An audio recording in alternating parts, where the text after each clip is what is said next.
por delante de nuestra ventana. Caían trozos de avión y de otras cosas.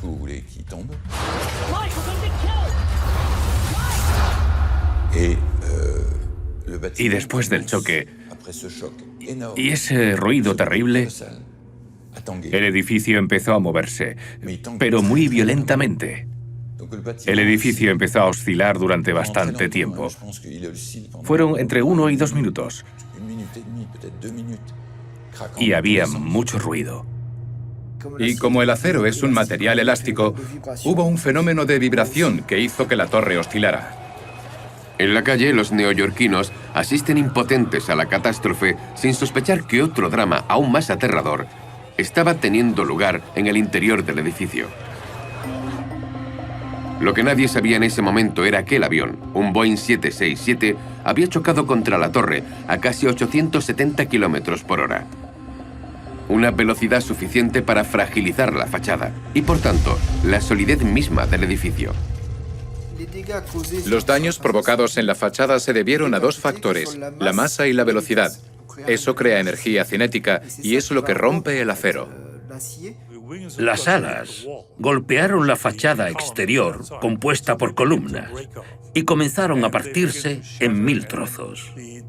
Así que el acero, el aluminio y todo lo que había dentro entró en el edificio. El avión atravesó literalmente el edificio entre las plantas 93 y 99.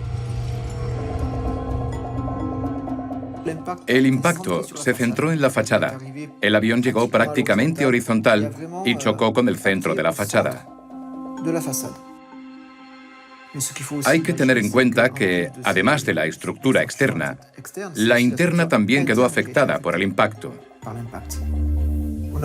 Las vigas internas fueron seccionadas o fuertemente deformadas y, por tanto, debilitadas por el impacto del avión. La fachada de acero aseguraba por sí sola el 40% de la solidez del edificio y el núcleo central el 60%, pero este también había sido alcanzado. 6 de los 47 pilares del núcleo central fueron seccionados y 3 estaban muy dañados.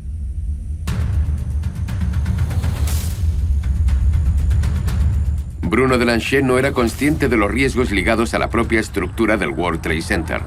No sabía que su oficina, situada 47 pisos por debajo, estaba directamente amenazada. Yo pensé, bueno, no pasa nada. Seguramente nos prohibirán el acceso a la oficina, pero en 15 días volveremos a coger lo que necesitemos. Cogí mi portátil, lo metí en un cajón y lo cerré con llave pensando, ya volveré. Y me fui. Estas fotos son las pocas imágenes que atestiguan lo que pasó en las escaleras aquel día. 17 minutos después del primer impacto, Bruno Delanchet seguía intentando llegar a la salida por las escaleras cuando todo cambió.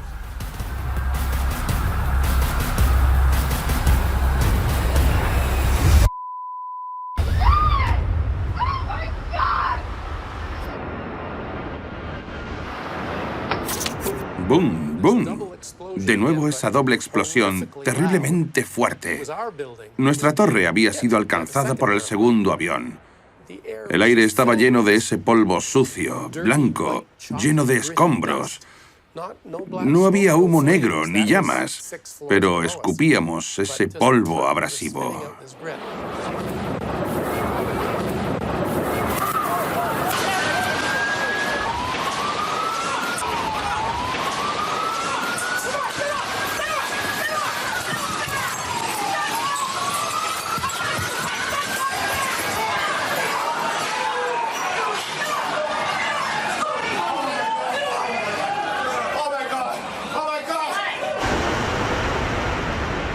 La colisión se produjo entre los pisos 77 y 85. El drama tuvo lugar más abajo que en la primera torre, pero además el avión no chocó contra el edificio de la misma forma.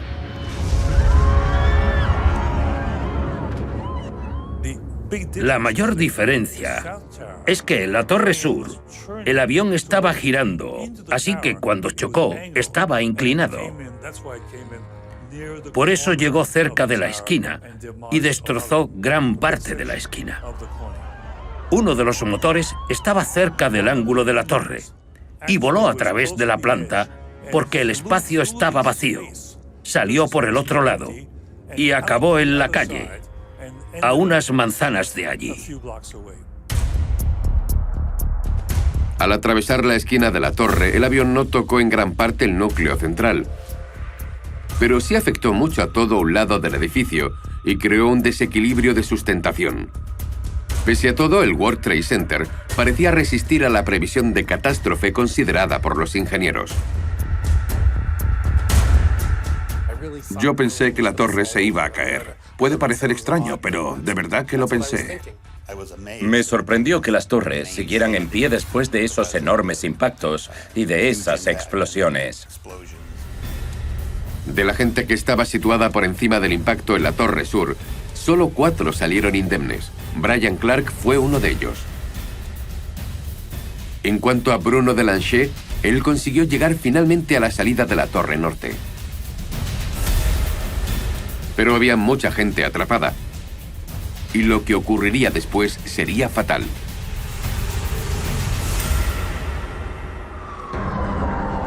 Aunque nadie desde el exterior lo percibía, desde hacía más de 45 minutos en la Torre Sur y 1 hora en la Torre Norte, el World Trade Center estaba siendo víctima de fenómenos físicos invisibles. Cuando un material aumenta de temperatura, tiene tendencia a dilatarse. Así que el volumen aumenta.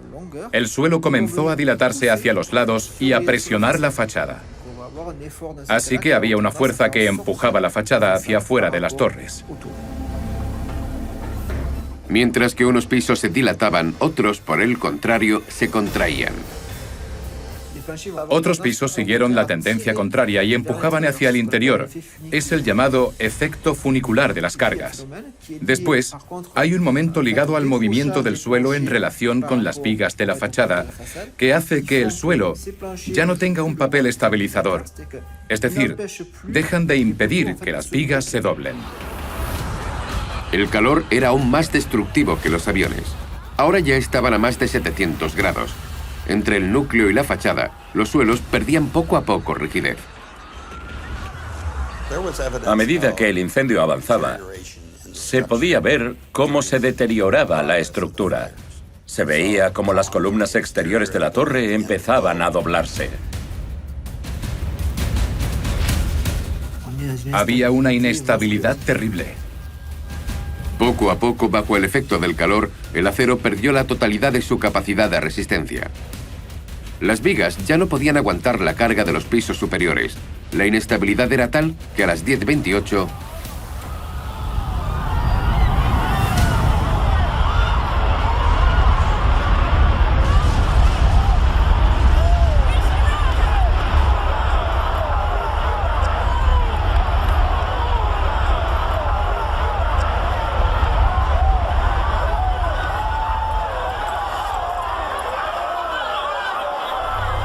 La cima se movió un poco y después... ¡Boom, boom, boom! Planta tras planta. Y en 8 o 10 segundos todo se derrumbó, haciendo un ruido tremendo. Era incomprensible.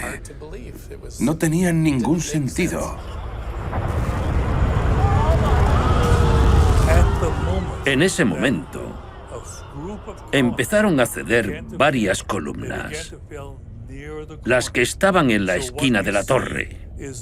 Y de golpe, la torre empezó a doblarse por esa esquina y el resto del edificio empezó a hundirse porque los pisos caían unos encima de los otros, como en un derrumbe en cascada.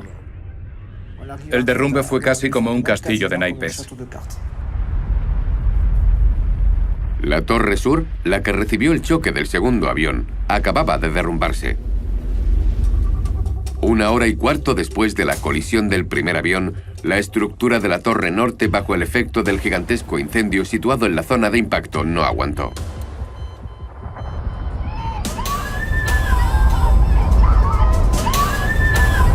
De repente, las 15 últimas plantas se derrumbaron en bloque sobre el resto del edificio.